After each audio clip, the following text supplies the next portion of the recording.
more and more people are going online now.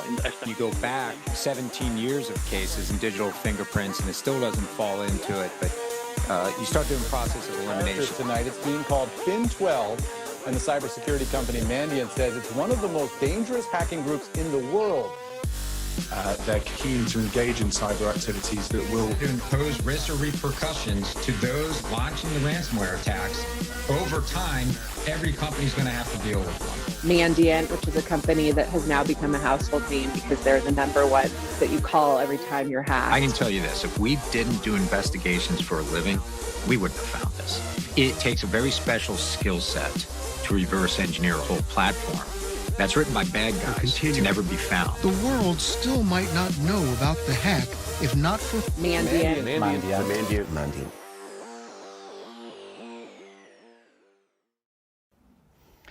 네, 안녕하세요. 맨디안트 코리아의 문형록입니다. 저희가 작년에 맨디안트라는 이름으로 새로 리런칭을 하고 나서 그때 당시에 한 번의 웨비나를 진행했습니다. 그리고 올해 2022년도 첫 번째 웨비나를 아래와 같은 주제로 준비를 했고요. 맨디안트 데이라는 이름으로 공격자의 눈으로 내 자신을 면밀하게 관리하자. 네, 맞습니다. 맨디안트 어드밴티지 어택 서페이스 매니지먼트라고 하고요.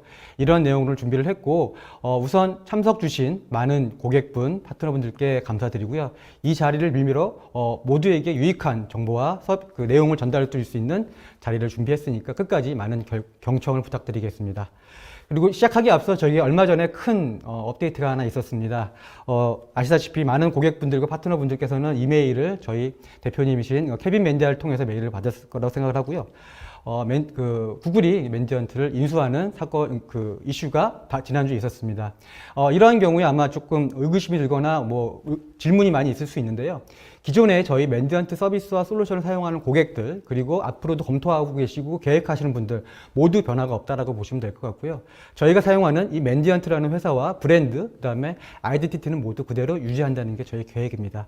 그래서 특별하게 어떤 혼선이라든가 의구심 없이 앞으로도 저희를 많이 찾아주시면 감사하겠습니다. 자, 그럼 시작하기에 앞서 제가 간단하게 그 배경을 좀 말씀을 드리고요. 오늘 어떻게 진행을 할지, 그 다음 순서에 대해서 좀 설명을 드리도록 하겠습니다. 2021년도에는 저희가 되돌아보면은 솔라윈즈라고 하는 공급사망을 대상으로 하는 공격건이 큰 건이 하나 있었고요. 그 다음에 콜로니얼 파이프라인이라고 하는 송유관을 마비시키는 미국에서 큰 해킹 사건이 있었습니다. 그리고 나서 이제 올해는 이미 3개월도 지나지 않았는데 러시아와 우크라이나 공격에 의한 사이버 어택, 그리고 도요타를 공격했던 이모텟이라는 악성 코드 공격, 그리고 최근에 가장 이슈가 되고 있는 엔비디아를 공격했던 랩서스라고 하는 공격 그룹이 있었습니다. 이들은 알려진 바로는 남미에서 활동을 하는 공격 그룹이라고 했지만 봤을 때 내용들은 전체적으로 하이테크 기업, 제조사를 대상으로 공격을 했다라고 하는 특성을 띠긴 했었지만 최근에 유비소프트라고 하는 소프트웨어, 게임 개발사, 게임사를 대상으로도 공격을 감행한 사례를 가지고 있습니다. 다행히도 저희 맨디안트 팀은 이들 랩서스 그룹을 오래전부터 트래킹해왔고 정보를 수집하고 있었습니다. 그래서 이러한 해킹 사고가 발생이 되고 얼마 되지 않아서 저희가 제공드리고 있는 맨디안트 어드밴티지 스레트 인텔리전스라고 하는 포탈 시스템에 이들 공격자들의 정보를 등록해 두었습니다. 그래서 이미 저희 MATI 스레트 인텔리전스 구독 서비스를 받는 고객들은 충분히 포탈을 통해서 정보를 리포트를 받고 내용을 보실 수 있으시고요. 혹시라도 저희 구독 서비스 받지 않으시는 고객들도 필요하거나 궁금하거나 요청이 있으시면은 저희 맨디안트 코리아 팀을 찾아주시면 성심성의껏 대응 드리도록 하겠습니다. 자, 맨디언트는 저희가 작년에 리런칭을 하고 나서 올해 2022년도에 본격적으로 스타트를 시작을 했습니다. 이와 함께 지금까지 말씀드렸던 스레트 인텔리전스, 그 다음에 스레트 인텔리전스는 방금 말씀드린 것 같이 공격자들, 그 다음에 악성 코드 또는 IOC 같은 사이버 최전선에서 습득된 정보들을 저희가 기반으로 업데이트하고 제공해드리고 API를 통해서 드리고 또 필요시에는 리포팅을 해드리는 서비스가 인텔리전스 서비스라고 하면 그거에 근간으로 한 시큐리티 밸리데이션 서비스가 있습니다. 이 밸리데이션 서비스는 작년 말에도 많이 말씀을 드렸지만 기업 내 보안 시스템들이 효과적으로 작동을 하고 있는지 또는 공격자들이 하는 공격 기법들이 그대로 우리 조직에 들어왔을 때 대응이 잘 되는지를 검증해 볼 수 있는 솔루션입니다. 또 한편으로는 굉장히 많은 돈의 비용을 들여서 보안 솔루션과 시스템과 서비스를 사용하고 있음에도 불구하고 최신의 공격과 특화된 공격의 속수무책이라고 하면 안 되기 때문에 그런 것들도 검증할 수 있는 플랫폼이라고 보시면 될 것 같고요. 추가적으로 오토메이티드 디펜스, 말 그대로 자동화된 대응을 할 수 있게끔 하는 시스템입니다. 굉장히 많은 솔루션과 시스템에 의해서 모든 기업의 보안 담당자분들은 무수히 많은 이벤트로 인한 스트레스와 효과적인 대응을 하고 있을까라는 고민을 하고 계실 겁니다. 이럴 때 오토메이티드 디펜스는 버추얼 애널리스트라고 하는 기능을 가지고서 여러 가지 떴던 이벤트, 보안 이벤트 중에 가장 중요하고 무섭고 어렵고 크리티컬한 것들을 추론해서 빨리 대응할 수 있게끔 도움을 드리는 역할을 하게 될 것이고요. 그리고 지난번 웨비나 때는 저희가 커밍순으로 말씀드렸던 어택 서페이스 매니지먼트, 한국말로는 공격 포면 관리라고도 많이 사용을 합니다. 이 부분은 오늘 중점적으로 다룰 예정을 갖고 있습니다. 이외에 맨디언트가 근간으로 가지고 있는 컨설팅 서비스가 있습니다. 아까 말씀드렸던 랩서스와 같은 공격이 해당 기업의 특정 기업의 공격이 들어갔을 때 그들은 기업 내의 정보를 갈취하고 갈취한 정보를 가지고 또 고객을 협박을 하고 그 이외에 후속 작업을 하게 될 것입니다. 이럴 때 맨디언트 컨설팅 팀에서 할 수 있는 것들은 침해가 발생됐을 때 IR이라고 하는 프로세스를 돌릴 수 있습니다. 인시던트 리스폰스라고 하고요. 침해가 발생된 현장에 저희 컨설턴트들이 직접 들어가서 공격자들이 하고 있는 행위들이 어디서 시작됐고 어디까지 끝나갔고 어디로 진행하고 있는지를 분석해서 대응해드리는 컨설팅 서비스가 있고요.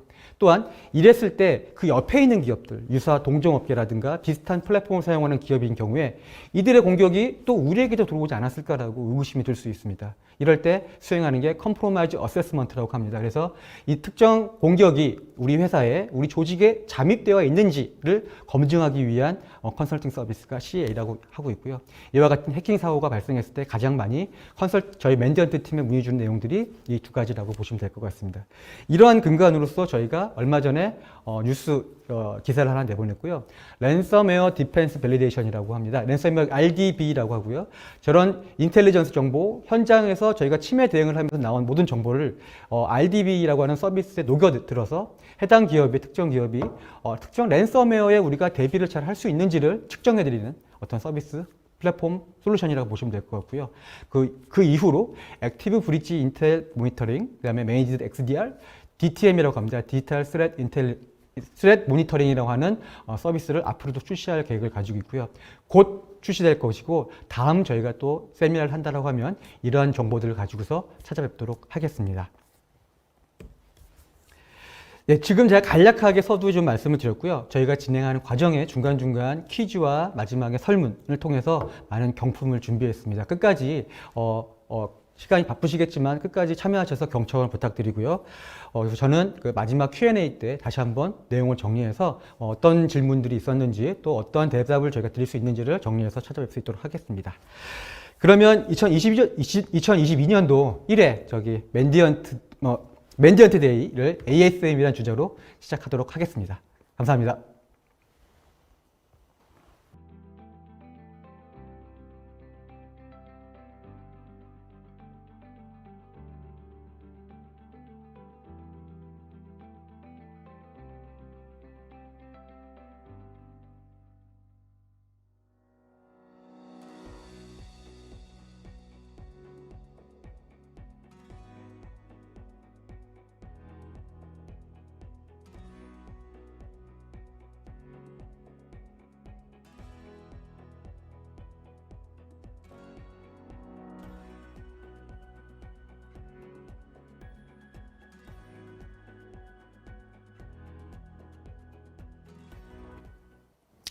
안녕하십니까.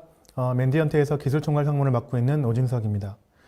앞서 저희 문 소장님이 말씀해 주셨던 많은 맨디언트 어드밴티지 사스 플랫폼에 대한 이야기들을 아마 잘 들어보셨을 것 같습니다.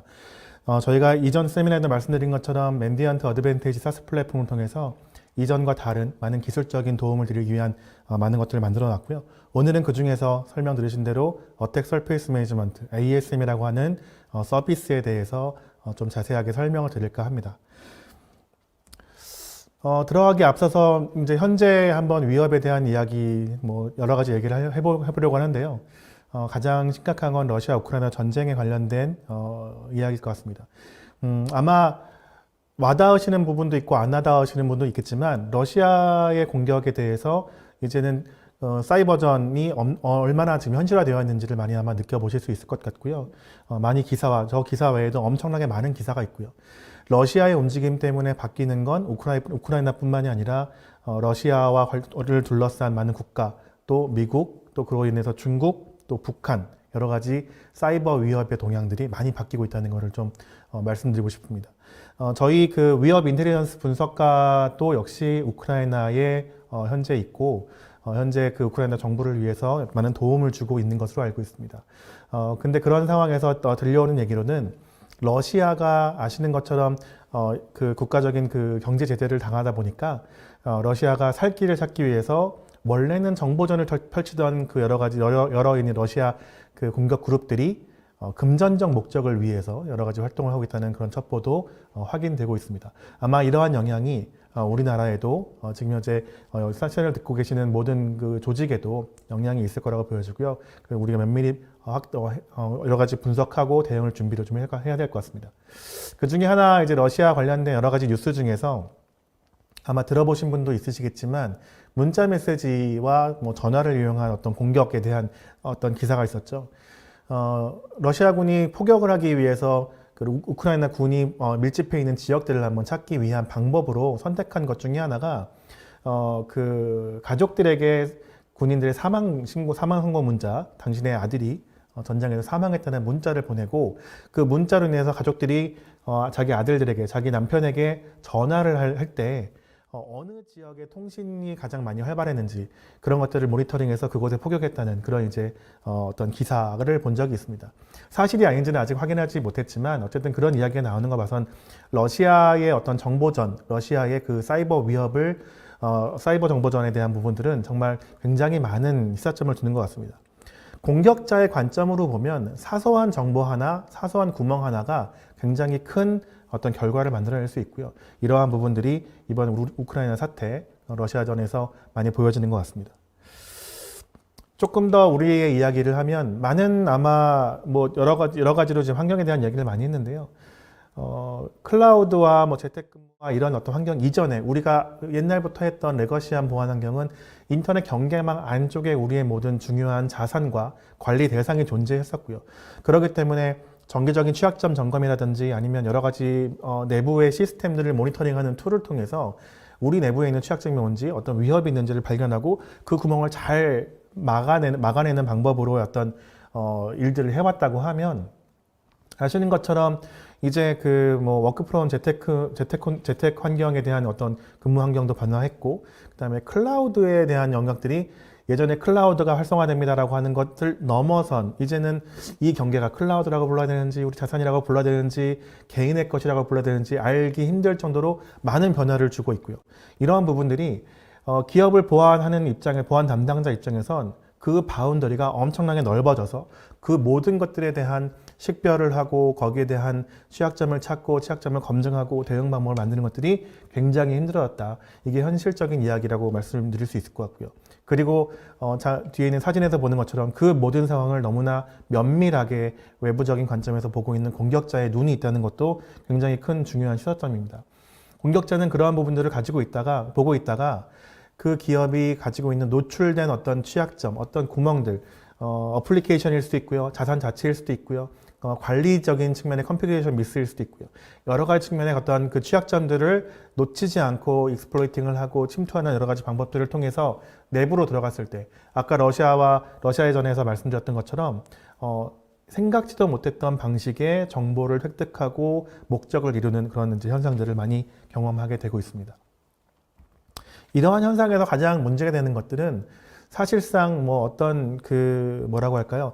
기술적인 부분들의 어떤 바운더리가 아니라 사실 우리 사람의 마음인 것 같습니다.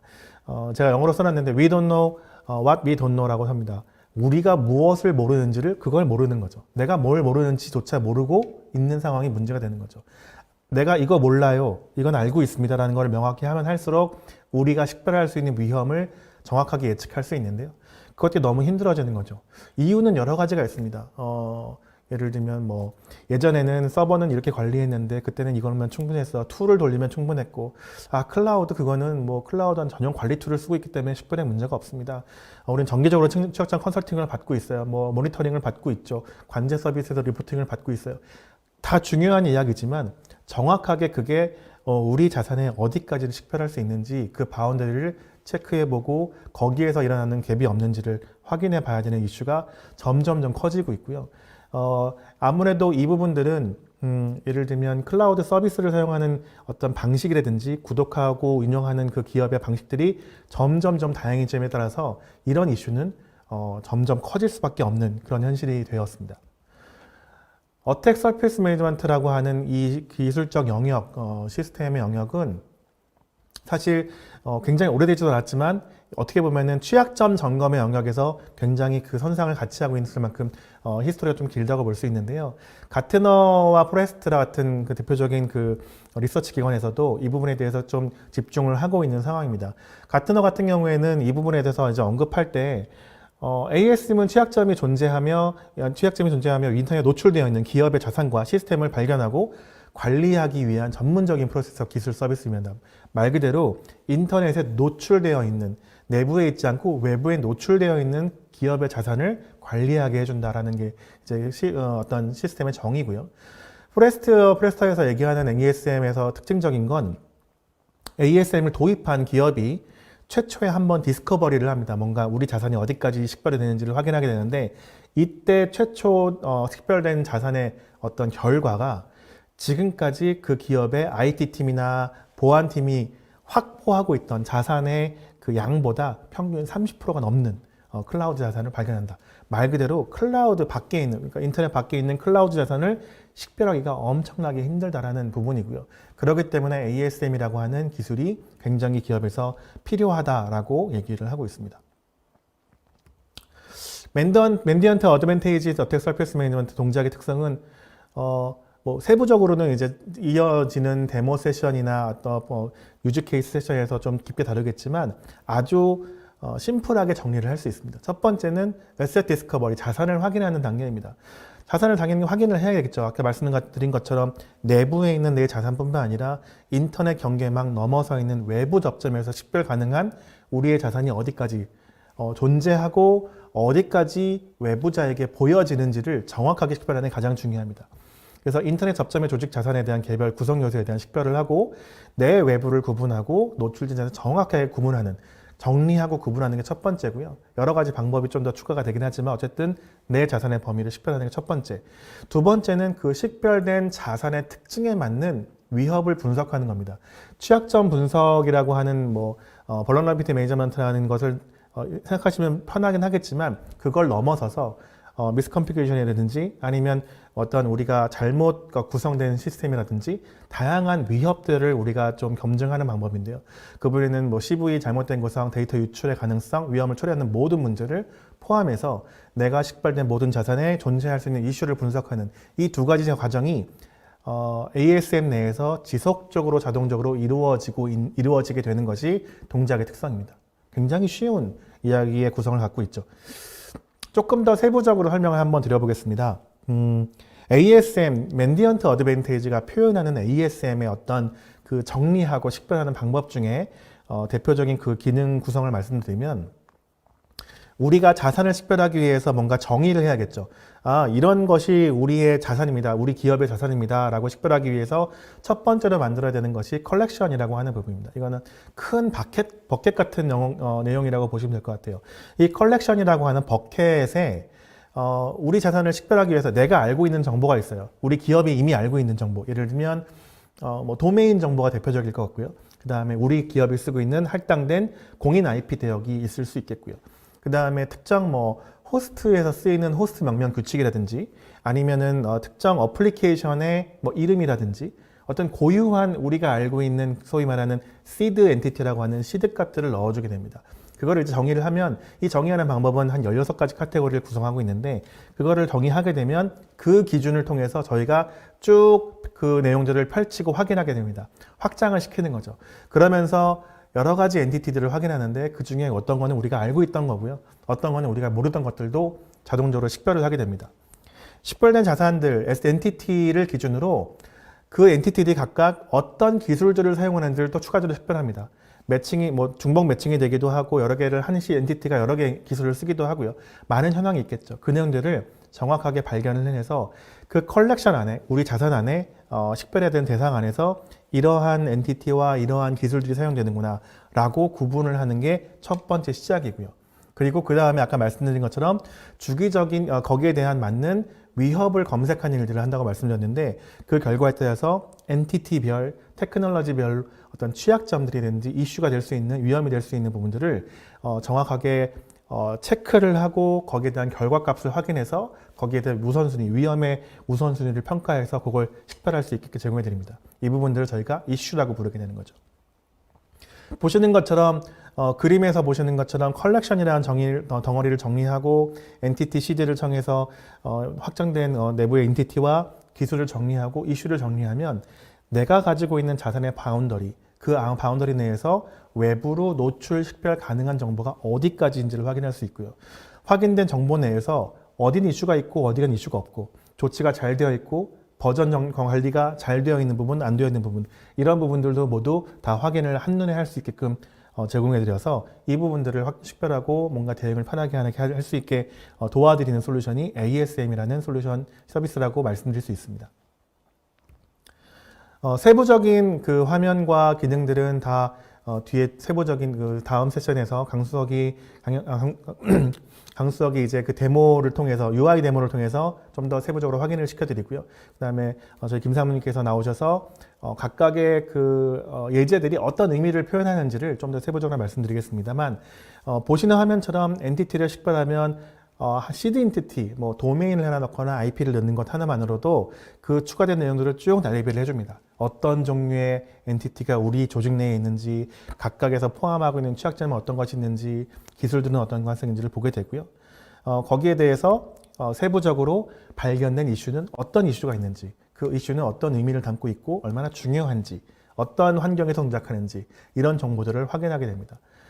그리고 추가적으로 우리 조직 내에서 쓰이고 있는 테크놀로지를 구분하게 됩니다. 테크놀로지는 PHP를 쓰고 있는지 여부, 아파치를 쓰고 있는지 여부도 가능하고 특정 벤더사, 마이크로소프트의 어떤 제품이나 서비스를 쓰고 있는 부분은 어디까지 있는지 이런 것들도 구분을 할 수 있게끔 저희가 한 4,300여 개의 핑거프린트를 가지고 있습니다. 그래서 어플리케이션이나 서비스를 확인했을 때 그 핑거프린트에 의해서 매칭되는 부분들을 식별하고 정의를 하고 거기에 맞는 취약점들을 점검하는 그런 프로세스를 가지게 됩니다. 제가 좀 돌려서 많이 복잡하게 말씀을 드리는 것 같지만 기본적으로 굉장히 쉬운 구성을 가지고 있습니다. 맨디언트 어드밴티지 ASM은 다시 말씀드리지만 컬렉션이라고 하는 기본적인 버킷에 엔티티를 통해 식별된 자산을 표현하고 해당 엔티티에 사용되는 테크놀로지를 구분해서 기술을 구분해서 이에 대한 잠재적 위험을 식별하고 표현하는 이슈로 표현하여 정리하는 것들을 한마디로 정의할 수 있는 문장입니다. 그래서 제가 여기서 지금 정의한 문장에서 보시면 4가지 단어가 등장을 합니다. 컬렉션은 관리하는 대상의 버켓이라고 보시면 되고요. 엔티티는 식별하는 자산, 테크놀로지는 사용 기술, 이슈는 발견된 위협입니다. 다시 한번 말씀드릴게요. 컬렉션은 관리 대상 버킷, 엔티티는 식별 자산, 테크놀로지는 사용 기술, 이슈는 발견된 위협입니다. 제가 이렇게 정리를 하고 2번이나 강조해서 말씀드리는 이런 단어들은 저희 맨디언트에 이런 그 웨비나를 많이 오신 분들은 아시겠지만 다 이유가 있습니다. 그렇기 때문에 한 번 더 눈여겨서 한번 잘 기억해 두시면 좋을 것 같아요. 그래서 이 4가지의 단어를 기준으로 조직에 있는 모든 외부로 노출된 자산을 식별하고 관리하는 기능들을 정리하게 됩니다.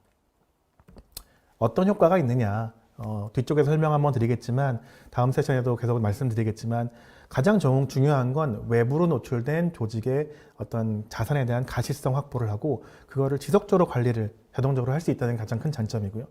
더불어서 말씀드린 것처럼 그 식별만 한 게 아니라 그 식별에다가 어떤 위험이 나에게 있는지를 확인하고 해결할 수 있게끔 도와주는 것도 어택 서피스 매니저의 큰 장점입니다. 그리고 이 모든 것들이 자동적으로 지속적으로 계속 모니터링되고 유지가 되는 그런 방법들을 가지고 있는 게 가장 특징입니다.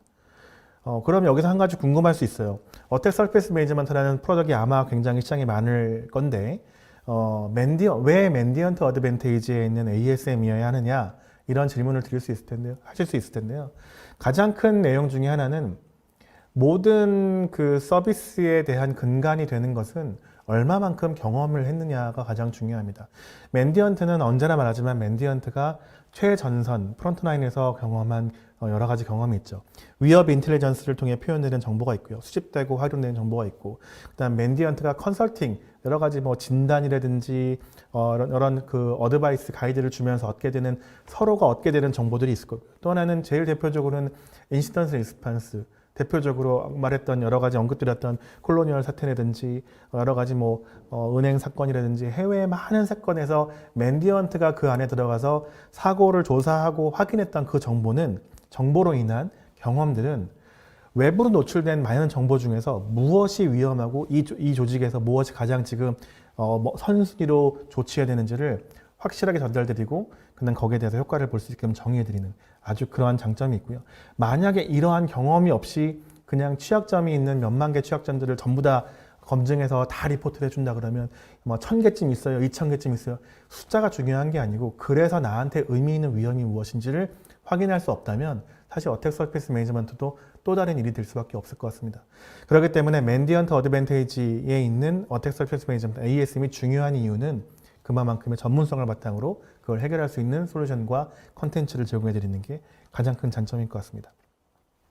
아마 조금 감이 오시고 조금은 덜 감이 오실 수 있는데 제 세션으로 끝나는 게 아니라 똑같은 이야기를 이제 화면을 보고 말씀을 드리고 유즈 케이스를 가지고 비즈니스 메시지로 다시 한번 세부적으로 설명을 드리기 때문에 두 번째 세션, 세 번째 세션까지 끝나면서 다 들으시면 아마도 이게 정말 우리한테 필요한 솔루션이구나, 서비스구나 인지를 할 수 있으실 것 같습니다. 세션을 진행하고 이 세미나를 진행하고 끝난 다음에 아마도 궁금한데 한번 써보고 싶은데 하시는 분들이 있으시면 일단은 첫 번째 지금 보시는 QR코드를 인식을 하시면 저희가 프리미엄, 공짜인 프리미엄이라고 하는 서비스를 제공해 드립니다. 개인마다 드리는 거고요. 조직이 아니라 개인에 드리고 MATI, 맨디언트 어드밴티지 인텔리전스와 맨디언트 어드밴티지 ASM이 같이 쓸 수 있는 그런 이제 계정을 발부를 해드립니다. 그래서 QR을 찍으시면 옆에 보이시는 웹페이지로 등록 페이지로 가게 되는데요. 등록을 하게 되시면 저희가 그 계정을 확인을 한 다음에 개별적으로 이메일을 통해서 쓸 수 있는 권한을 드립니다. 그러면 조금 제약된 기능이긴 하지만 이렇게 구성되어 있구나, 이렇게 표현되는구나를 직접 확인해 보실 수 있고요. 또 세션 이후에, 이 세미나 이후에 저희 담당 영업이라든지 아니면 저희 쪽 누구에게든지 컨택을 해주시면 저희가 POV를 통해서 아니면 좀 더 기술적인 세분화된 세미나를 통해서 아니면 설명회를 통해서 좀 더 이해하기 쉽게 테스트를 해보시고 검증해 볼 수 있게 자세하게 시간을 마련하도록 하겠습니다. 제가 준비했던 첫 번째 세션은 여기서 마무리를 할 것이고요. 말씀드린 것처럼 ASM이라는 개념이 가지고 있는 의미는 우리의 자산을 식별할 수 있다는 것, 그리고 4가지 주요 키워드가 있었다는 걸 말씀을 드리고 이어서 그 내용을 바탕으로 데모도 한번 보시고 세부적인 설명도 들으시면서 좀 더 좋은 설명과 이해를 해주시기를 부탁드립니다. 자, 그러면 제가 이제 퀴즈를 드려야 되는데요.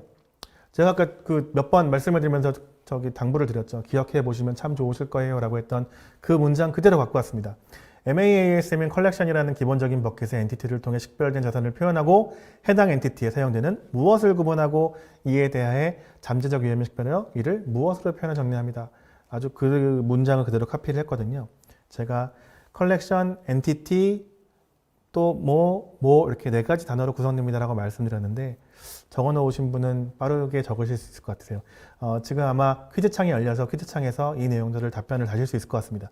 주관식이고요. 빠르게 답변을 적고 정확하게 쓰신 분들을 추첨해서 좋은 상품을 드리도록 하겠습니다. 제가 준비한 세션 여기까지 마치고요. 다음 세션, 그 다음 세션도 집중해서 잘 들어주시기 바랍니다. 감사합니다.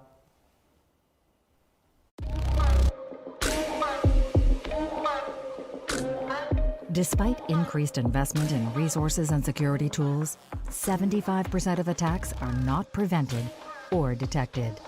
Less than 10% of attacks generate an alert. Mossack are only able to look at a small fraction of their alerts and continue to suffer from talent shortages, alert fatigue, misconfigured controls, disjointed data. Effective security is not based on the security controls deployed, but the expertise and intelligence behind them. which is why Mandiant has automated our expertise and intelligence, making it available to every security team in the world, regardless of the security controls they have deployed. Welcome to Mandiant Advantage. We have productized our unparalleled expertise and intelligence in a powerful SaaS platform that extends your security team with virtual Mandiant experts to address the challenges of the SOC. Select and integrate multiple modules, including threat intelligence, security validation, automated defense, available as technology only or as managed services. The Mandiant Intel Grid. Our unique threat intelligence is formed as a result of adversary, operational, machine, and frontline data gathering activities to form the most comprehensive library of threat actor activity available, giving Mandiant Advantage users early access to the latest techniques, tools, malware, and IOCs used by attackers today to add scale to your team. Optimize your security tools and improve your security posture. Get Mandiant Advantage, the power of Mandiant, in a single platform.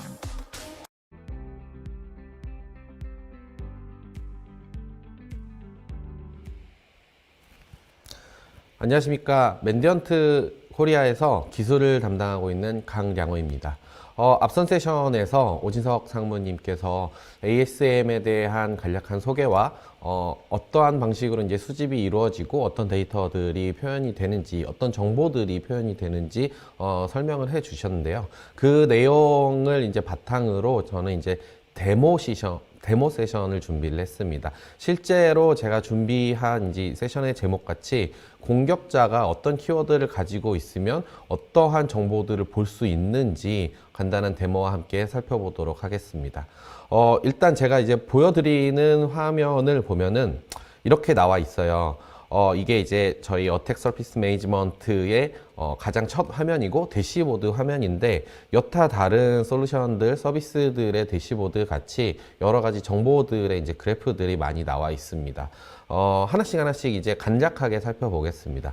왼쪽 위에 마우스 커서로 설명을 드릴게요. 왼쪽 위에 보면은 가장 심각한 이슈, 그러니까 취약한 부분이 발생이 된 그런 부분에 대한 카운트가 나와 있고요. 두 번째로는 전체 발견이 된 이슈, 그러니까 취약한 부분들이 이제 수치로 나와 있고, 세 번째는 entities라고 나와 있는데, 이 부분은 저희가 이제 용어가 entities인데 저희가 알기 쉬운 용어로 이제 변경을 해보면 자산이 요 정도 식별이 됐다라고 말씀을 드릴 수 있고, 오른쪽 마지막에 있는 250이라고 써 있는 거는 이 엔티티즈에서 돌아가고 있는, 구동이 되고 있는 소프트웨어 혹은 서비스 혹은 애플리케이션들이 어느 정도의 수량이 돌아가고 있는지를 나타내는 수치 정보라고 말씀을 드리겠습니다. 그리고 두 번째 가운데 부분에 왼쪽에 있는 차트가 있는데, 요거는 뭐냐면은 시간의 흐름에 따라서 발견된 이슈가 어느 정도 증가를 하고 감소를 하는지에 대해서 나와 있는 정보창이고요.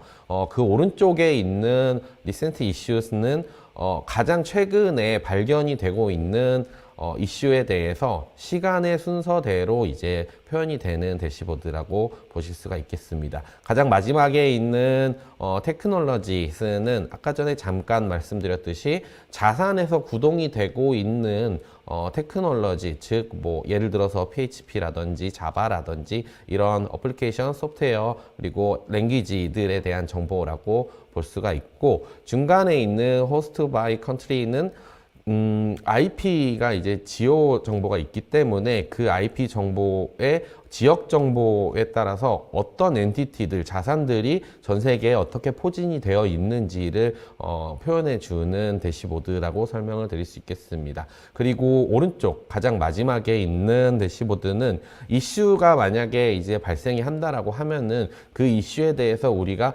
관리를 해야 되는데, 이게 진행이 되고 있는 관리인지 아니면은 끝난 관리인지를 구분을 해주는 정보라고 이제 말씀을 드릴 수가 있겠고, 여기에 이제 나와 있는 정보들은 결론은 어딘가에 무엇인가를 등록을 해야 이런 수치들이 나올 텐데, 그러면은 무언가를 등록을 하고 확인하는 과정을 데모와 함께 좀 시작을 해보도록 하겠습니다.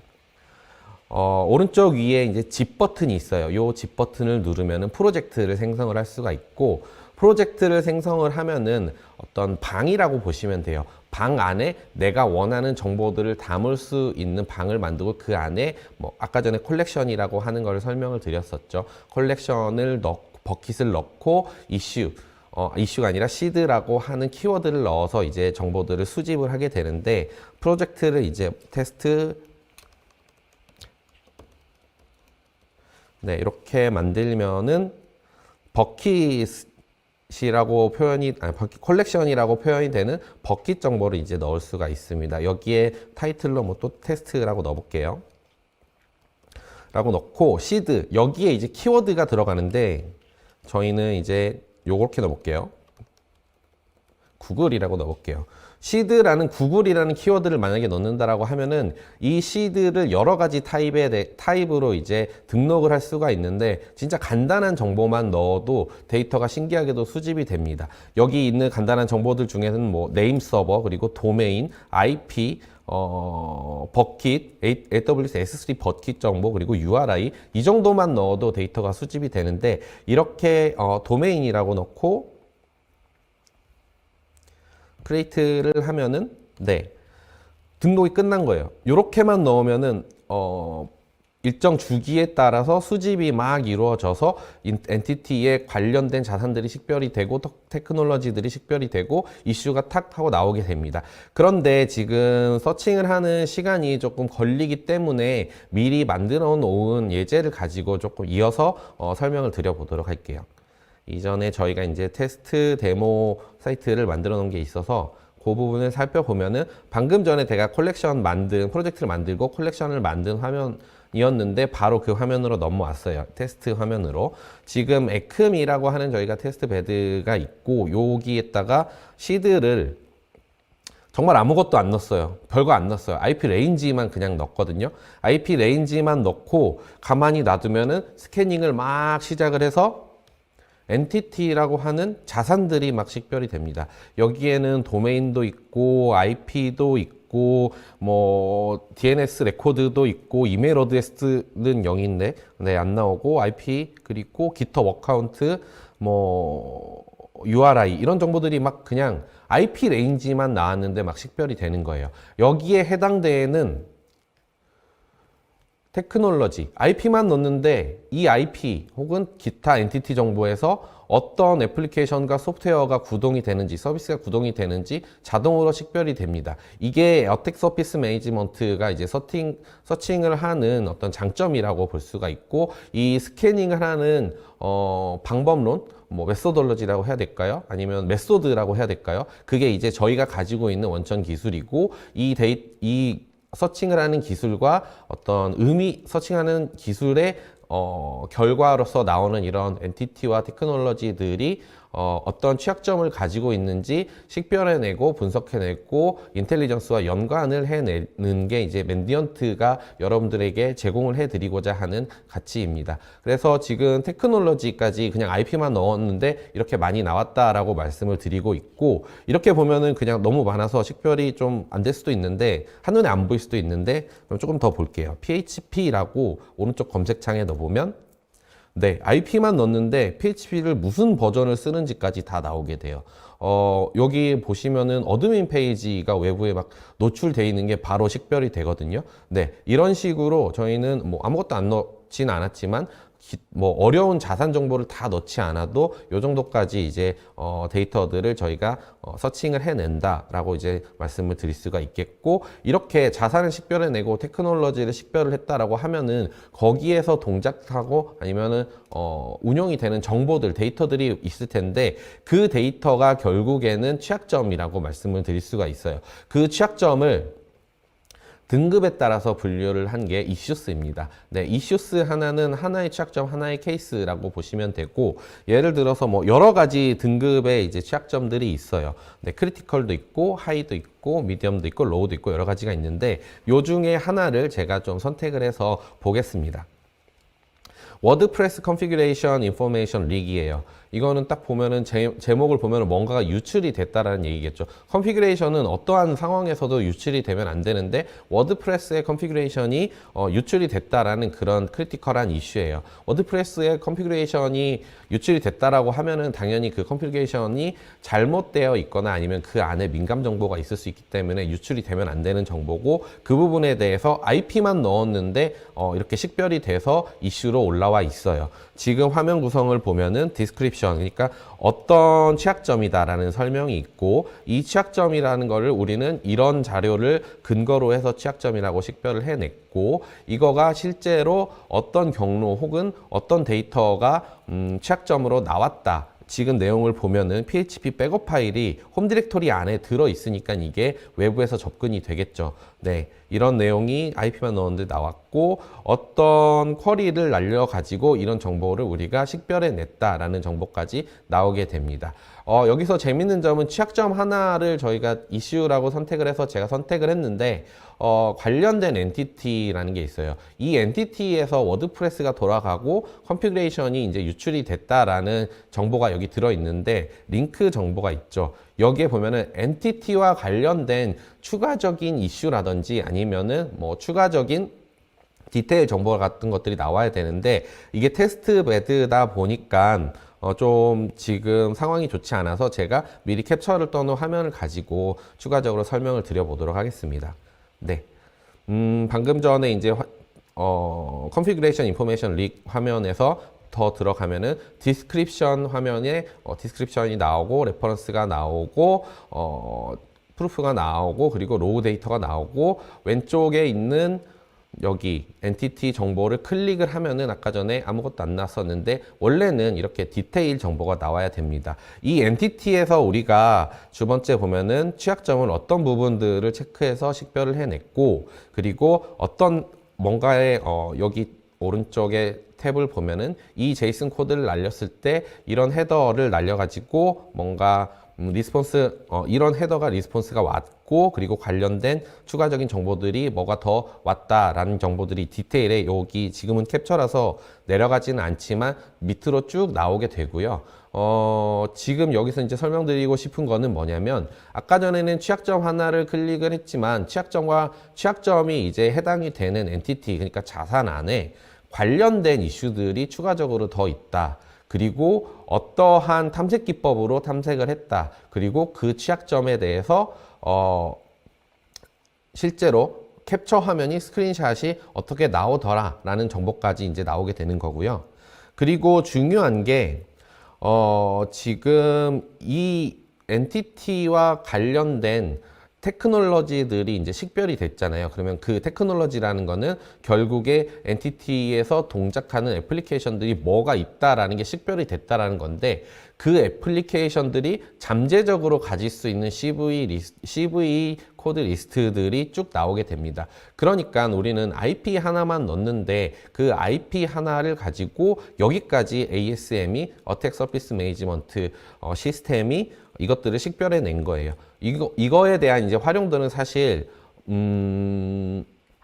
많이 알면 알수록 많이 보인다라고 말씀을 드릴 수밖에 없고, 디테일 정보나 아니면 어딘가를 참조를 하거나 우리가 뭔가를 추정을 해낸 취약점 코드에 대해서 알면은 알수록 작은 정보만 넣어서 우리가 대응할 수 있는 영역이 굉장히 넓어진다라고 설명을 드릴 수가 있을 것 같아요. 지금은 제가 뭐 컨피그레이션 릭의 예제를 가지고 이제 설명을 드렸는데, 사실 다른 예제도 많이 있어요. 원래는 데모 시연을 하면서 검색창에 이것저것 넣어가면서 제가 보여드리려고 했는데, 지금 데모 환경이 여의치가 않아서 캡처로 설명을 드리는 점 양해 부탁드리고요. 추가적으로 이제 저희가 일반적으로 많이 알고 있는 절대로 일어나서는 안 되는 그런 취약점을 하나를 뭔가를 보여드리려고 제가 RDP라고 검색창에 넣어봤어요. RDP는 외부에 인터넷에 열려 있으면 안 되거든요. 근데 RDP가 외부에 열려 있다라는 게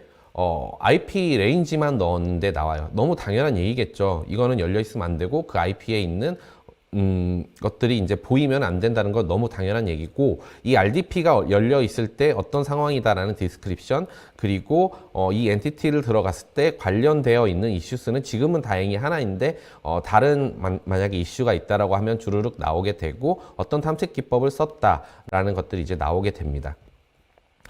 추가적으로 뭐 어드민이라는 검색 키워드도 제가 넣어봤는데, 어드민 페이지가 만약에 외부에 노출이 되어 있는지에 대한 이슈가 있는지 찾아보기 위해서 넣어봤고, 실제로 로그인 패널 익스포즈드라는 취약점 이름으로 어드민 페이지가 외부에 노출된 정보, 프루프를 보면은 WP 워드프레스 대시 어드민이라는 환경이 외부에 노출이 되었다라는 것이 식별이 되었어요. 이 모든 것들이 저희가 아까 전에 컬렉션을 만들 때 죄송합니다.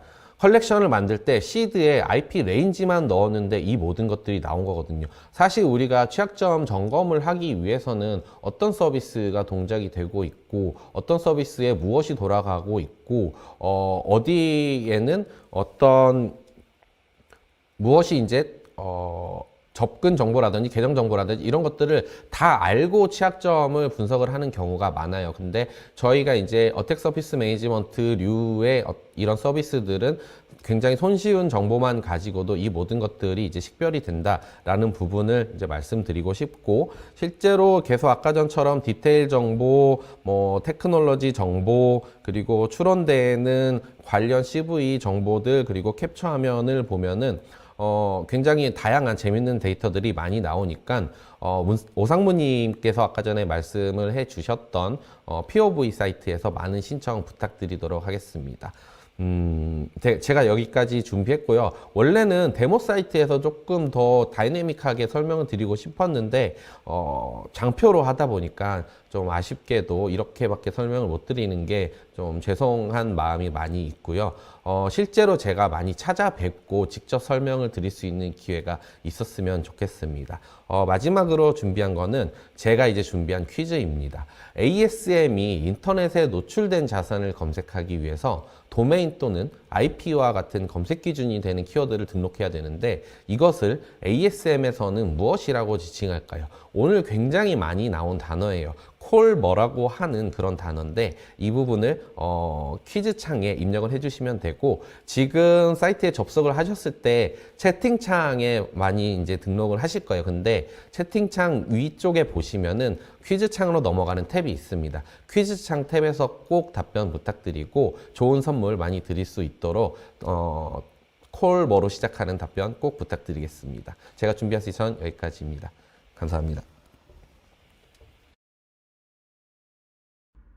Mandiant has a uniquely dynamic view of the attack lifecycle. Our experts consult on over 1,000 engagements and spend 200,000 hours responding to incidents per year. We have approximately 4 million virtual guest images deployed in 102 countries, generating tens of millions of sandbox detonations per hour. Our managed defense team performs detection and response services for over 300 customers from 4 international security operation centers, ingesting over 100 million events and validating over 21 million alerts. The work our team undertakes means that we know what attackers are doing right now.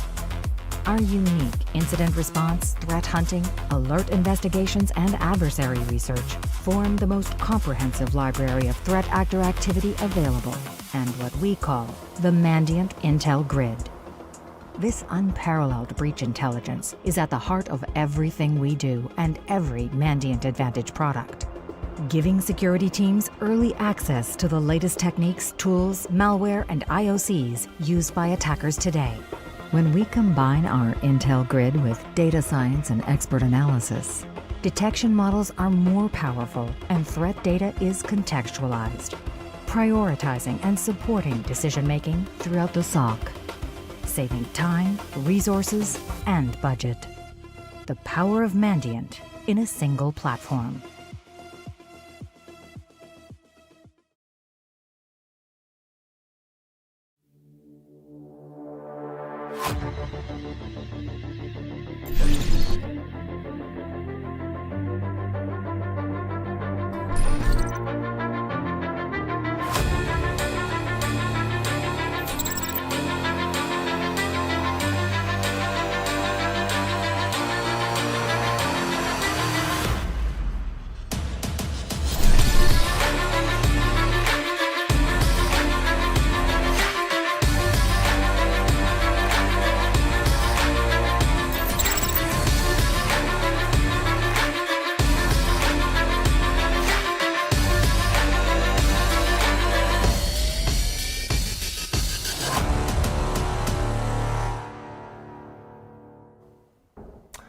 예, 안녕하세요. 맨디언트의 김승준입니다. 저는 맨디언트에서 솔루션 아키텍트를 담당하고 있습니다.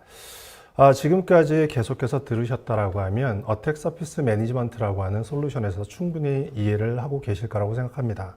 저는 이 시간에는 사이버 스트레이트 헌팅, ASM을 통한 공격자 관점의 사이버 스트레이트 헌팅을 좀 설명을 드리려고 합니다. 근데 전반적으로 앞에서 설명했던 강량호 수석의 내용과 약간 좀 중복되는 점이 있지만 약간의 좀 뎁스 있게 좀 설명을 해보도록 하겠습니다.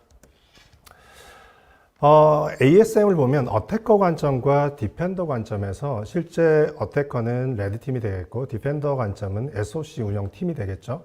그래서 각각의 팀들마다 동일하게 어택 서피스 매니지먼트에 대한 질문을 가질 거라고 생각을 하고 한 3가지 정도를 추려봤습니다. 실제 공격자가 우리 조직을 어떤 방식으로 보고 있을까? 그리고 우리 조직의 취약한 공격 표면은 어디일까?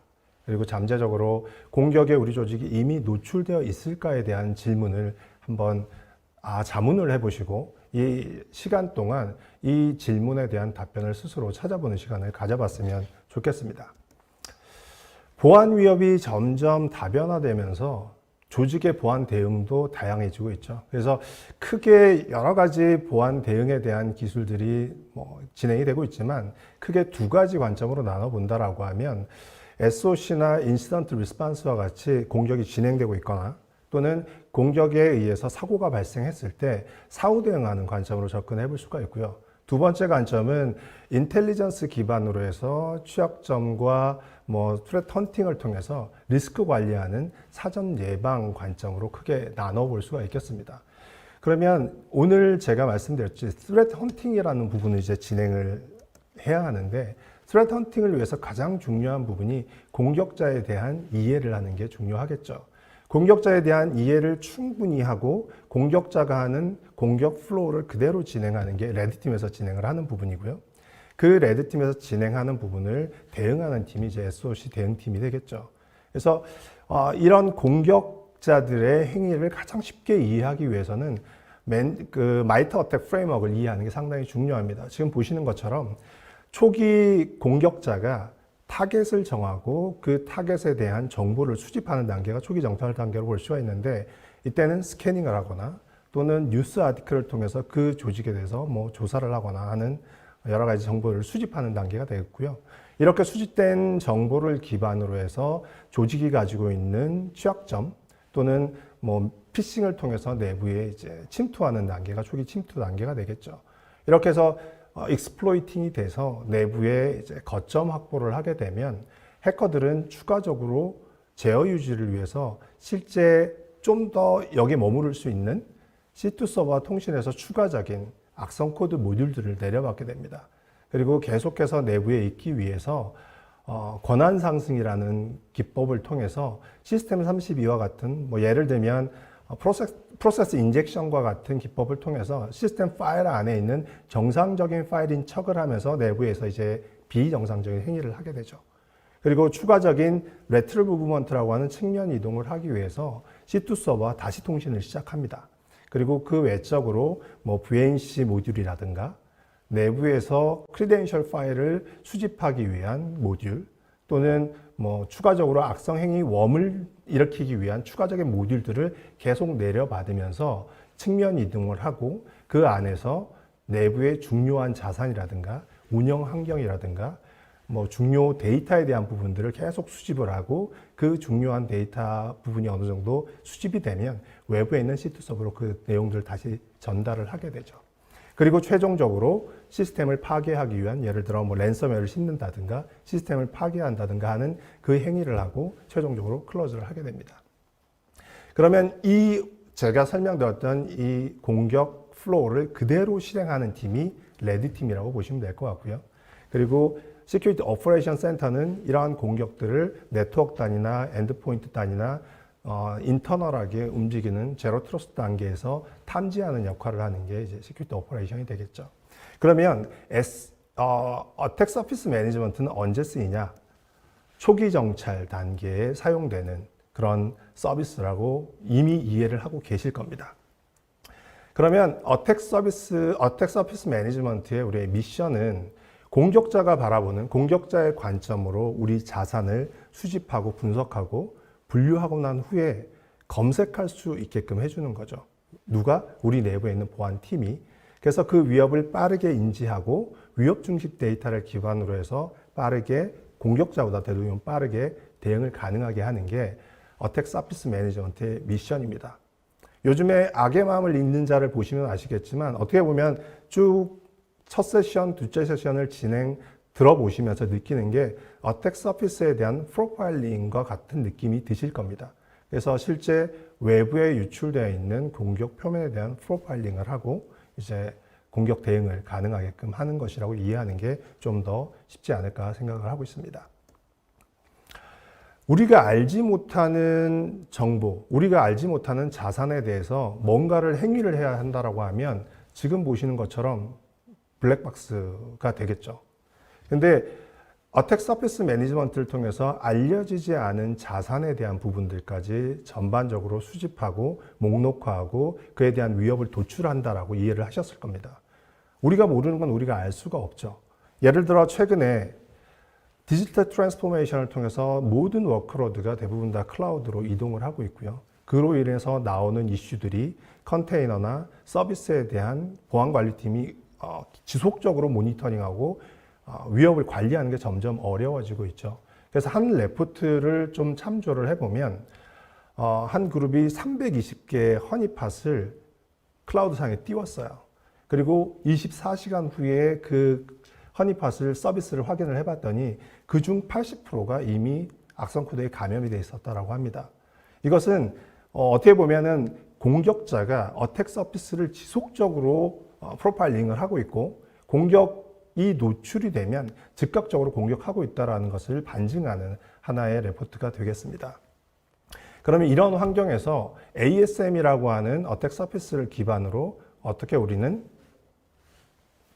threat hunting을 할 수 있는지 한번 제가 설명을 드려보도록 하겠습니다.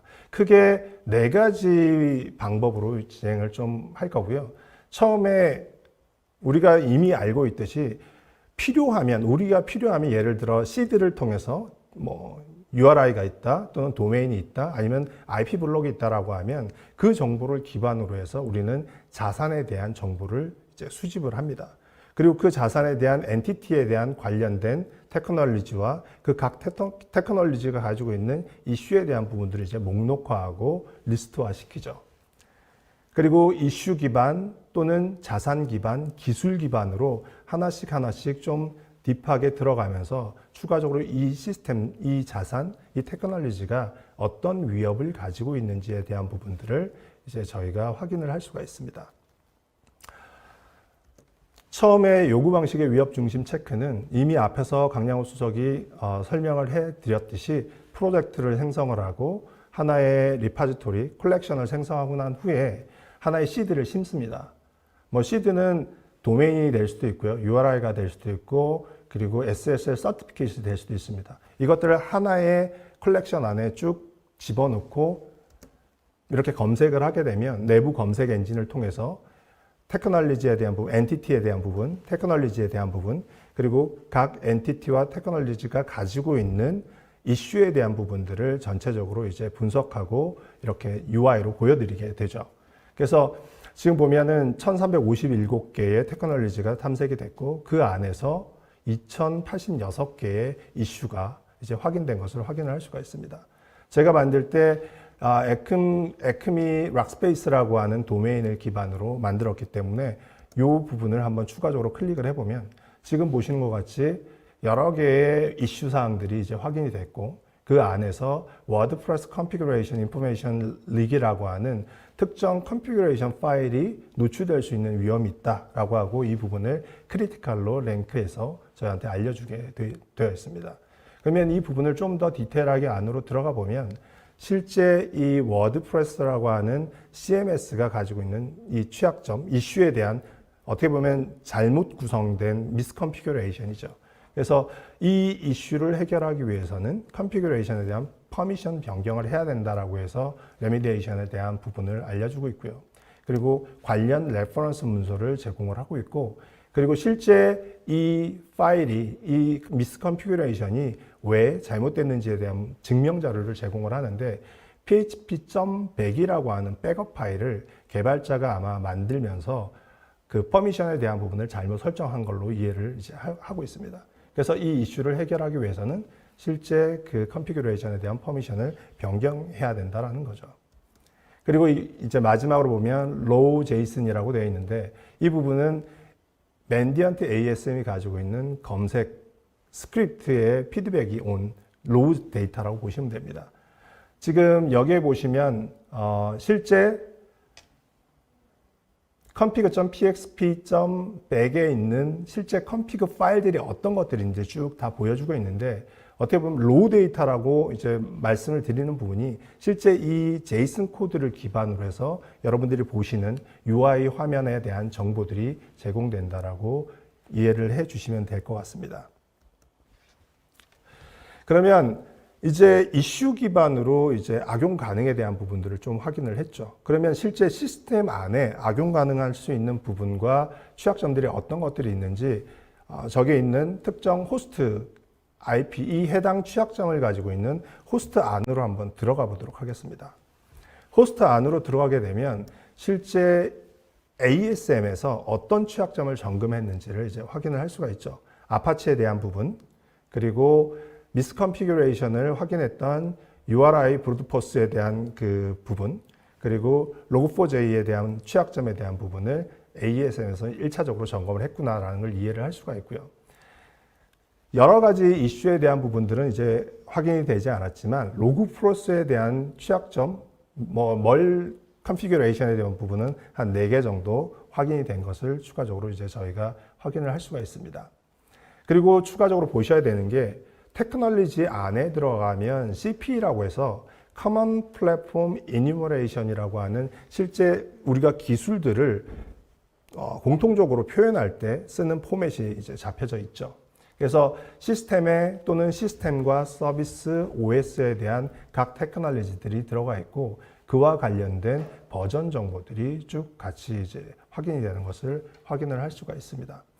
어떻게 보면은 이 기술에 대한 목록화와 버전에 대한 서비스를 제공을 하는 것 자체부터가 공격자에게 상당히 큰 베니핏을 줄 수 있다는 것을 여러분들은 이미 알고 계실 겁니다. 그 부분에 대해서는 뒤에 한번 추가적으로 간략하게 터치하도록 하겠습니다.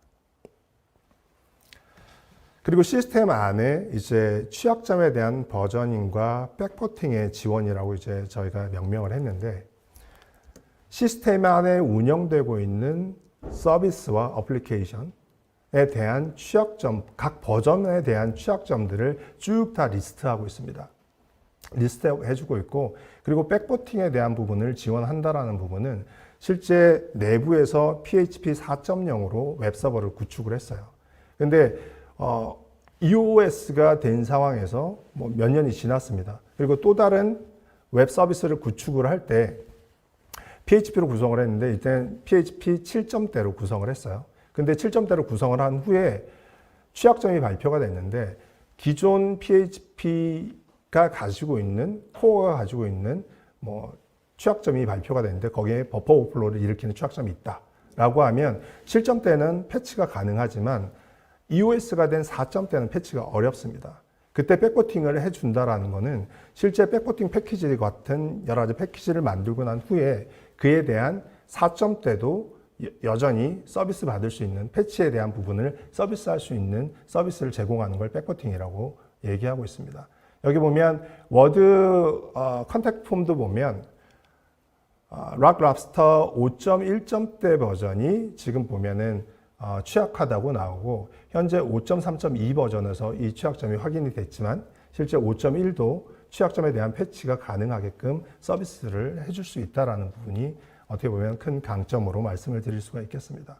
그래서 보안 관리 측면에서 이미 EOS-된 서비스에 대한 부분도 충분히 보안 관리를 할 수 있게 이 ASM에서는 지원을 하고 있다라고 말씀을 드릴 수 있겠습니다. 그리고 서비스와 테크놀로지 부분은 앞에서 이제 강양호 수석이 말씀을 드렸지만 특정 시드를 기반으로 해서 테크놀로지에 대한 수집들이 이루어지면 지금 보시는 것처럼 1357개의 테크놀로지가 발견이 됐어요. 그러면 이 각각 하나하나씩 보기가 너무 힘들기 때문에 특정 스트링, PHP나 자바나 또는 그와 관련된 다른 CD에 대한 네임을 집어넣고 난 후에 이제 분석을 하게 되면 1357개가 지금 보시는 것처럼 6개의 테크놀로지를 줄어들게 되죠. 그래서 JSP에 대한 부분을 한번 추가적으로 확인을 해 보려고 클릭을 하게 되면 JSP 기반으로 돌고 있는 내부의 엔티티가 어떤 것인지 이제 확인을 하게 됩니다. 그러면 8080으로 돌리는 서버가 한 대가 있고요. 443으로 돌리고 있는 서버가 이제 있다라는 것을 확인을 하게 됩니다. 그러면 윗상단에 있는 8080으로 돌고 있는 서버에 어떤 취약점이 있는지 한번 체크를 해보면 실제 이 8080에 대해서는 ASM에서 log4j 취약점에 대해서 점검을 했다라는 것을 알려주고 있죠. 그리고 이 부분에 있어서는 이슈가 현재 발견되지 않았다라는 것을 이제 확인을 할 수가 있습니다. 다른 예로 PHP 앞에서 말씀을 드렸지만 4.4 버전을 사용하고 있는 예를 들어 PHP 서버가 현재 존재를 한다라고 하면 취약점이 발견되지 않았다고 하더라도 최대한 빨리 확인을 하고 추가적인 그 취약점이나 또는 어떤 그 미스컨피그레이션이 없는지에 대한 부분들은 보안팀에서 선제적으로 한번 확인할 필요가 있다고 말씀을 드리겠습니다. 그리고 이러한 log4j에 대한 부분이 지금 ASM에는 실제 위협으로 나타나고 있지는 않지만 최근에 어떻게 보면은 엄청난 화두가 됐던 그런 취약점이기 때문에 이 해당 취약점을 기준으로 맨디언트가 가지고 있는 위협 인텔리전스 MATI를 통해서 추가적인 정보들을 확인을 할 수가 있습니다. 그래서 log4j가 가지고 있는 취약점에 대한 레포트 그리고 그와 관련된 멀리어가 어떤 것들이 있는지에 대한 확인을 할 수가 있고 맨디언트에서 어떤 위험도로 이 log4j 취약점을 다루고 있는지 그리고 그와 관련된 인디케이터는 뭐가 있는지 그리고 이 log4j의 취약점을 내부적으로 한번 테스트해 볼 수 있는 TTPS는 뭐가 있는지에 대한 부분들도 추가적으로 TI를 통해서 확인을 하실 수가 있고요. 위협 인텔리전스 레포트를 통해서 확인을 해보면 최근에 log4j라고 하는 취약점이 대부분 패치가 됐지만 중국 기반을 하고 있는 공격 그룹 APT41이 log4j와 관련된 취약점을 이용해서 미국의 정부 기관들을 이제 해킹할 때 이 log4j를 사용하고 있다라는 그런 그 레포팅도 이제 올라오고 있습니다. 그러면 이 APT41이라고 하는 이 공격 그룹에 대한 추가적인 프로파일링을 통해서 추가적인 확인을 하실 수가 있는데 실제 이 APT41이라는 그룹은 중국을 기반하고 있고 어떤 나라의 어떤 인더스트리를 타겟팅하고 있는지에 대한 정보들을 공격 그룹 프로파일링을 통해서 확인을 하실 수가 있습니다. 그리고 APT41이 공격을 할 때 어떤 멀웨어 패밀리를 가지고 공격을 하는지 하나의 멀웨어를 사용을 하는 게 아니라 수십 개의 멀웨어 패밀리군을 운용을 하면서 공격을 하고 있습니다. 그리고 이 APT41이 공격을 할 때 어떤 공격 기법들을 가지고 공격을 하는지에 대한 부분들을 확인을 하고 그리고 이 APT41의 공격들을 대응하기 위해서는 그 공격 기법들을 이해하고 추가적으로 뒷단에서 내부 보안 솔루션들이 이런 공격이 들어왔을 때 잘 탐지 분석하고 대응하는지에 대한 자체적인 점검도 필요하실 수가 있습니다. 이제 트레트 헌팅에 대한 부분들은 너무 빠르게 설명을 좀 드렸고요. 그러면 왜 맨디언트의 그 어택 서피스 매니지먼트냐라고 하면 크게 세 가지 이유를 말씀을 드릴 수 있겠습니다. 첫 번째가 자산에 대한 시각화입니다. 알려진 자산과 알려지지 않은 인터넷에 접하고 있는 자산들을 시각화해 주는 게 가장 큰 강점이죠. 그리고 추가적으로 인티그레이션을 통해서 내부에 외부에 접하고 있는 거의 100%의 자산 과시성을 확보를 함으로 해서 비정상적으로 확대되는 그런 자산의 운영을 원천적으로 제거할 수 있다는 게 첫 번째 장점이 되겠고요. 두 번째 부분은 실제 이렇게 가시화된 자산에서 어떤 테크놀로지들이 돌고 있고 그 안에 어떤 이슈들이 있는지에 대한 부분들을 즉각적으로 가시화하고 우리가 인지할 수 있기 때문에 소프트웨어와 클라우드 기반의 리스크를 줄일 수 있는 그런 강점들이 있습니다.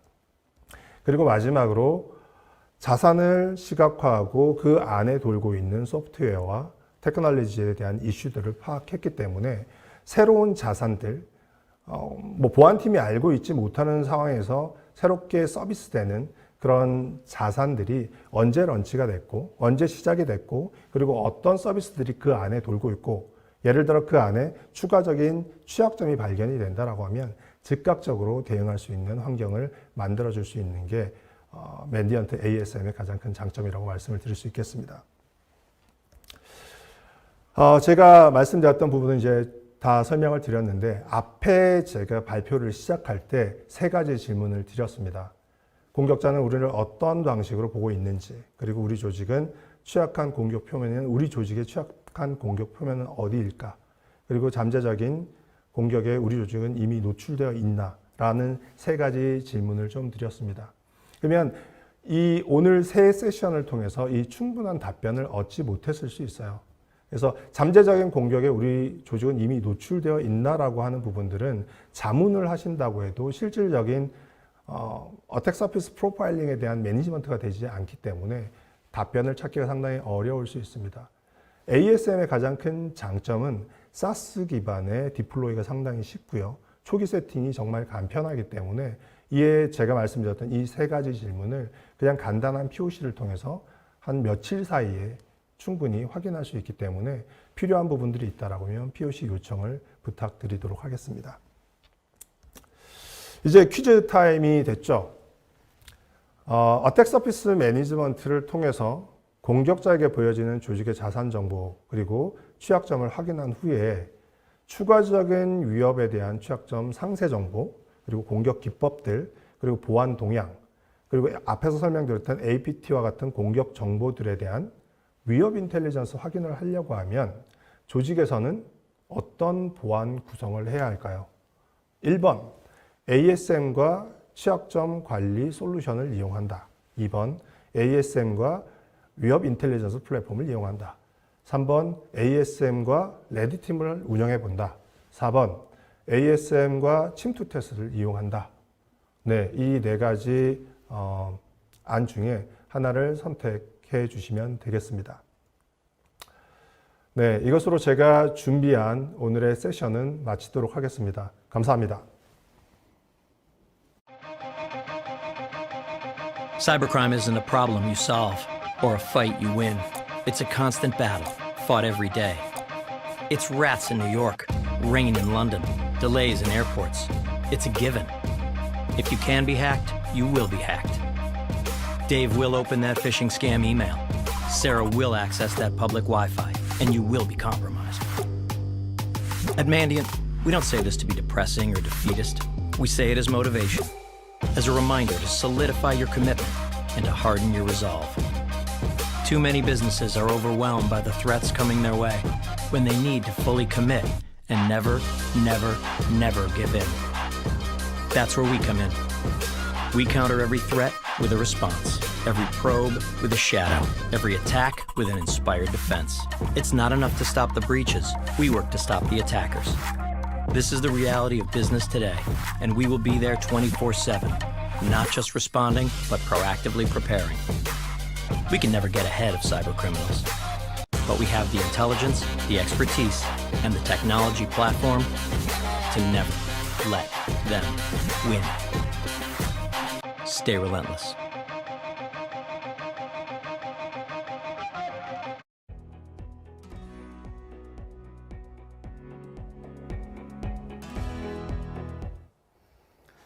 네, 감사합니다. 지금 약 1시간 조금 넘게 지금 세션을 진행했고요. 준비한 세션은 여기까지 다 정리를 했습니다. 그래서 그간 나왔던 질문이라든가 저희가 해드리고 싶은 말씀이 있으면 체크를 하고 말씀을 드릴 수 있도록 하겠습니다.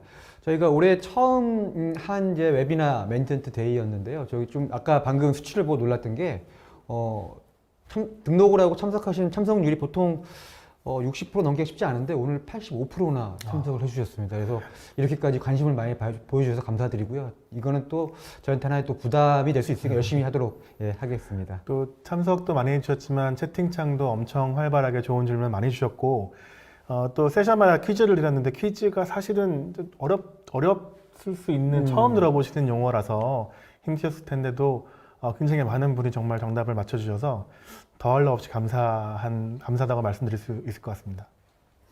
네, 그러면 우리 저기 좋은 질문들을 주신 분들이 너무 많습니다. 근데 다 소개를 할 수는 없어서 일부를 좀 추렸는데요. 첫 번째 질문부터 한번 봐볼까요? 네, 김세훈님께서 질문을 주셨습니다. 일반적인 클라우드 보안의 방법으로 세카스, CSPM, CWPP 등의 솔루션을 필요에 맞게 사용 중인데요.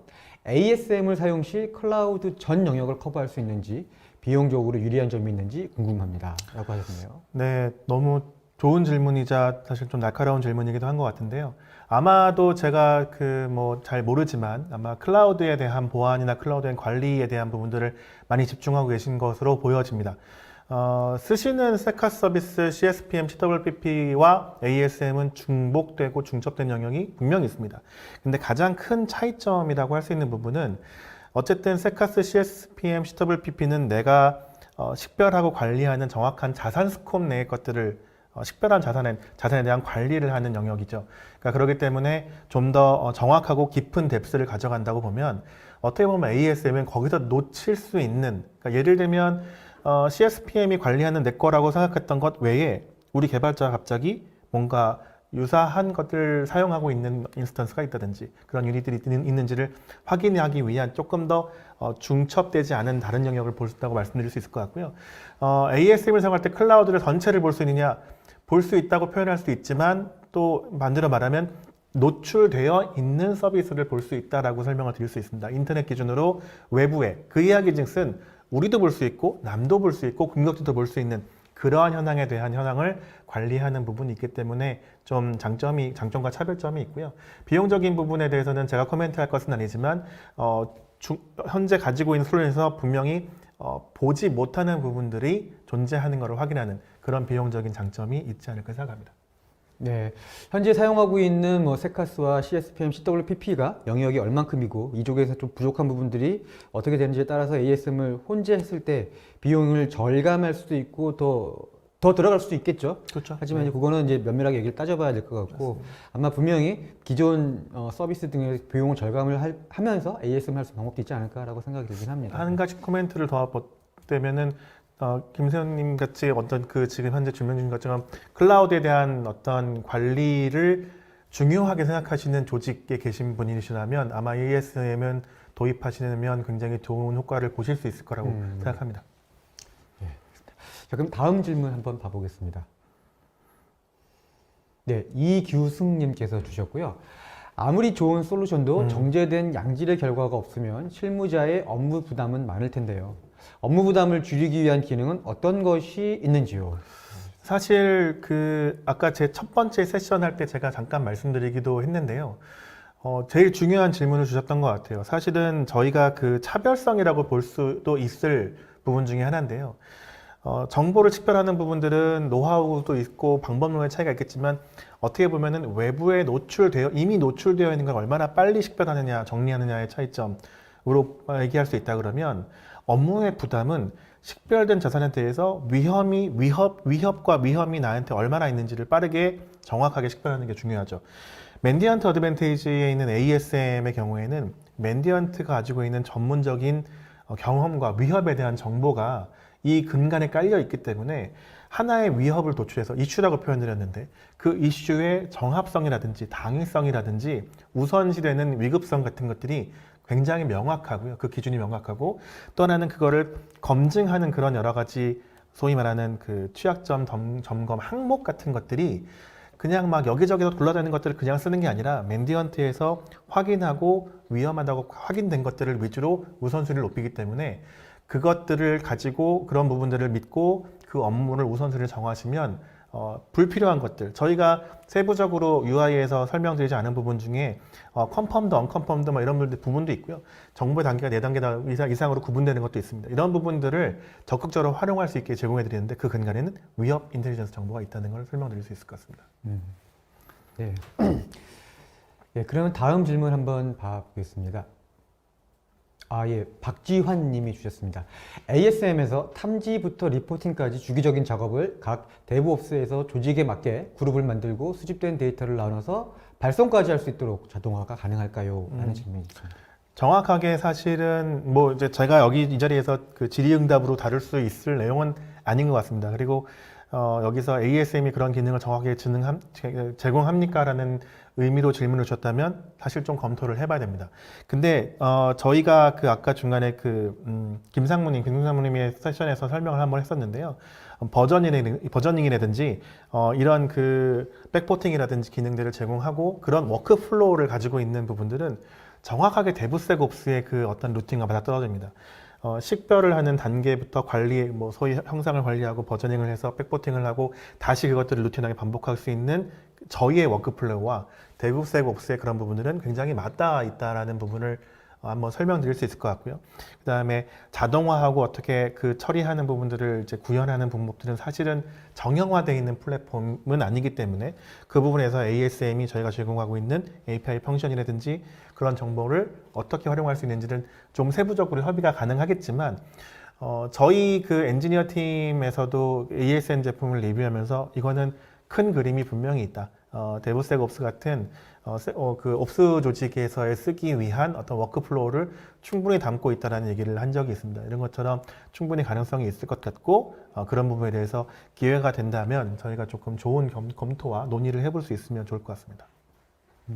결국은 저희는 고객에게 제공해 드릴 ASM에서 데이터를 가지고 있다는 것이고 이것들을 고객사 안에서 그 기업 내에서 그 워크플로우라든가 업무 자동화를 위해서 어떻게 활용하느냐에 따라 달라질 수 있기 때문에 아마 이런 부분들은 저희가 직접적으로 한번 저희랑 뭐 미팅을 한다든가 좀 더 디테일한 내용을 나누면 방법을 찾아갈 수 있지 않을까라고 저도 봐지긴 합니다. 네, 한번 연락 주시면 저희가 한번 좋은 시간 마련해서 잘 논의해 볼 수 있을 것 같습니다.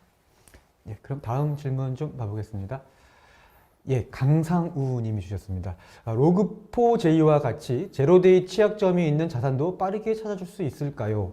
네, 되게 좋은 질문이시고요. 그 다음에 사실 로그4j의 사건 때 ASM에 이제 저희는 어나운스 하기 전이긴 하지만 그 시점에 이미 그 ASM의 모듈은 사용 베타 버전이 사용되고 있었고 저희가 이제 이 회사를 인수해서 한 회사이기 때문에 기술이기 때문에 운영을 하고 있는 상황이었어요. 그리고 효과를 실제로 많이 봤는데요.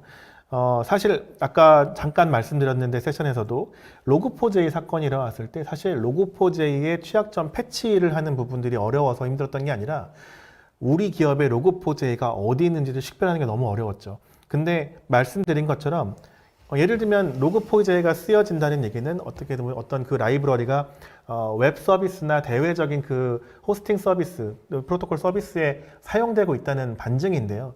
그렇다는 얘기는 대외적으로 오픈이 되어 있는 서비스였을 것이고요. 그러면 ASM에서 식별이 가능한 범위 내에서 점검을 할 수 있었고요. 실제로 저희가 그런 리포팅이 있습니다. 실제로 가이드가 나오고 ASM 로그4j가 이슈가 나왔을 때 ASM이 해당 카테고리 내에서 저희가 내부적으로 우리 고객 중에 그렇게 쓰고 있는 고객을 내부 정리한 요건들도 있습니다. 그러니까 저희도 이제 한국에서 그런 이 플레이를 하기 전이었기 때문에 좀 뭐 말씀을 드리지 못했지만 그리고 여기에 대해 저희가 아는 바가 별로 없어서 그렇긴 했지만 실제로 이 세션을 준비하다 봤더니 로그4j가 발생했을 때 저희 맨디언트의 고객사들을 이제 ASM으로 스캐닝을 다 했더라고요. 해서 식별됐던 로그4j가 있었던 그 기업의 어떤 그 인스턴스 엔티티 값들을 쭉 뽑아놓은 리포트들도 있었고요. 일부 기업 같은 경우에는 이제 뭐 기관이라든지 이런 부분에서는 그런 부분을 제공받기도 했습니다. 그래서 질문하던 것처럼 로그4j 같은 제로데이 취약점, 큰 취약점도 있고 작은 취약점도 있지만 이런 부분들을 정말 몇 명 안 되는 운영자가 식별하고 대응하는 건 너무 힘들거든요. 그렇기 때문에 이럴 때 외부 노출에 있는 그 취약점을 식별할 때 ASM 같은 솔루션은 정말 서비스는 굉장히 중요하다고 생각할 수 있습니다. 네. 저 그 로그4j 사건이 아마 작년 말쯤 많이 벌어졌었죠. 그때 아마 많은 분들이 밤잠을 설치시면서 일을 하고 막 하셨던 것 같습니다. 저희가 조금 더 일찍 런칭했다면 뭐 더 도움을 드릴 수 있지 않을까 하는 아쉬움이 있긴 한데요. 앞으로도 열심히 뭐 제안 드려보고 말씀드리고 홍보하면 되지 않을까 싶기도 합니다. 아마 이제 그런 정보가 저희가 있다는 걸 알기 때문에 또 뭐 그런 일들이 벌어졌을 때는 좀 더 많은 정보를 드릴 수 있지 않을까 생각합니다. 알겠습니다. 여기 그러면 더 질문이 예, 김기훈님께서 주셨습니다. 기타 상용 취약점 스캐너와 차별성과 식별된 취약한 자산으로 유입되는 공격을 실시간 방어하기 위해 방어 솔루션과 연계할 수 있는 방법이 있을까요? 라고 하셨네요. 네, 일단은 두 가지 질문인데요. 하나는 이제 취약점 스캐너가 워낙에 아마 이 세션을 들으시는 동안에 취약점 스캐너, 상용 취약점 스캐너 우리가 굉장히 유명한 것들이 많이 있죠. 그것과 조금 혼동되는 부분이 있으셨을 것도 같아요. 왜냐하면 같은 취약점을 얘기하고 있고 관리한다고 하고 조치하게 된다고. 근데 이제 가장 큰 차이점 중에 하나는 계속 말씀드리지만 취약점 스캐너나 기존에 관리하는 관리 시스템은 내가 그 관리 대상을 픽스합니다. 딱 뭐 몇 대 이렇게 정의를 하죠. IP 뭐, 호스트 네임 뭐 거기에 대해서 지속적으로 쭉 관리하는 모듈을 갖고 있다면 AESM은 말 그대로 식별된 것도 뭐 있을 수 있겠지만 식별되지 않은 것들이 뭐가 있는지를 알아보는 게 제일 큰 목적이고요. 그 식별되지 않은 자산 중에 취약점이 있으면 그걸 빨리 관리하자라는 게 어떤 큰 취지 중에 하나입니다. 그렇기 때문에 ASM하고 취약점 스캐너하고는 그런 차별점이 있을 것 같고요. 그 다음에 취약점을 자산으로 유입되는 공격들이 실시간으로 이루어진다면 저희가 아마 그런 이슈가, 그러니까 그런 취약점들이 활용되고 있다면 아마 이슈로 리포팅이 됐을 거고요. 그 이슈의 취약점에 해당하는 공격 정보들, 위협의 정보들, 소위 말하는 뭐 세부 위협 인텔리전스를 더 한다 그러면 POC 코드 정보라든지 우리가 쓸 수 있는 그 뭐 야라로그 같은 거라든지 이런 것들도 제공해 드릴 수 있기 때문에 그런 부분을 통해서 즉각적인 선대응이 가능할 거라고 말씀드릴 수 있을 것 같습니다. 잘 이해했습니다. 자, 그러면 이제 마지막 질문 하나 남아 있습니다. 마지막 질문 좀 보겠습니다. 네, 한주현님 주셨습니다. SED, 시드 입력 시 자사 정보가 아닌 타사와 관련된 키워드를 등록할 시 별다른 제재 없이 정보 수집이 되는지요? 라는 질문이네요. 네, 개인적으로 제가 ASM을 본사에서 이제 소개를 저도 이제 받고 교육을 받으면서 이거 가능한데 이거 문제가 되는 게 아닌가 딱 질문 주셨던 의도대로 예를 들면 내가 뭐 맨디언트에 있는데 저기 팔로알토 거를 내가 조회하는 거는 잘못된 게 아닐까라는 생각을 좀 하겠는데요. 저희가 그게 가능합니다. 가능하지만 조금 차별점을 두죠. 그러니까 내가 가지고 있는 자산을 식별하기 위한 그 시드라는 거를 정의하게 되죠. IP라든지 도메인이라든지 뭐 키워드라든지 정의하는 그 내용들은 내가 여러 가지를 정의할 수 있는 게 많이 있어요. 그러니까 스캐닝할 수 있는 그 주기적인 주기성도 할 수 있고 취약점을 점검하는 취약점 항목도 정리할 수 있지만 그렇지 않은 자산들, 그러니까 내가 내 조직이 아닌 자산들에 대해서는 실제로 리드 온리 권한을 가진 정보를 보여주게 합니다. 그러니까 사실 이 기능을 제공하는 이유 중에 하나는 질문 주셨던 그런 목적에 대한 부분들은 우리 기업과 연관되는 에코시스템, 서플라이 체인이라고 하죠. 연관된 서플라이 체인에 어떤 위협이 있는지가 알게 되면 내가 더 선대응을 할 수 있겠죠. 그런 목적으로 서플라이 체인 관리를 위해서, 에코시스템 관리를 위해서 그런 부분들을 함께 조회하고 활용하세요. 근데 조회한다고 해서 내가 조치할 수 있는 게 아무것도 없죠. 그 자산에 대해서는. 그들의 거기 때문에 내게 아니라면 할 수 없기 때문에 식별이 된다 한 걸 가지고 내가 뭐 그냥 편한 말로 악용을 하겠다 그러면 할 수도 있겠죠. 뭐 이슈라는 게 보일 수 있겠지만 그 정보와 내용들이 조금은 내 자산과 다르게 표현이 된다는, 그렇지만 보여집니다. 이렇게 설명을 드릴 수 있을 것 같습니다. 그 얘기 들어보니까 이제 서플라이 체인이라고 얘기를 하시니까 사실은 서플라이 체인이 무서운 공격의 도구로 활용이 되는 그렇죠. 사례도 많이 봤습니다. 그래서 우리 조직과 연결되어 있는 다른 회사, 특히라도 밀접하게 일을 하는 곳에 그런 정보가 노출되어 있다면 충분히 조회해 볼 수 있는 기회가 된다면 참 도움될 것 그래서 같습니다. 그런 부분 때문에 이런 기능이 만들어졌다고 생각하고요. 우리 조직은 다 조치하고 우리 조직은 식별하고 관리했는데 똑같은 취약점이 저쪽에 나와서 타고 들어오게 된다 그러면 사실 굉장히 억울한 일이 되는 거죠. 그렇기 때문에 그런 부분도 관리를 하는 포인트. 제가 첫 세션에 말씀드린 것처럼 관리하는 영역이 너무 늘어났기 때문에 사실은 매뉴얼하게 하나하나 따져보기는 너무 힘들고 일일이 만나가지고 계속 그거를 한다고 해도 한 달에 몇 번이나 볼 수 있을까요? 이제 그런 부분들에 대해서는 시장에서 왜 이런 ASM 솔루션들이 요구가 되는지를 한번 잘 생각해 보시면 좋을 것 같습니다. 예, 잘 들었습니다.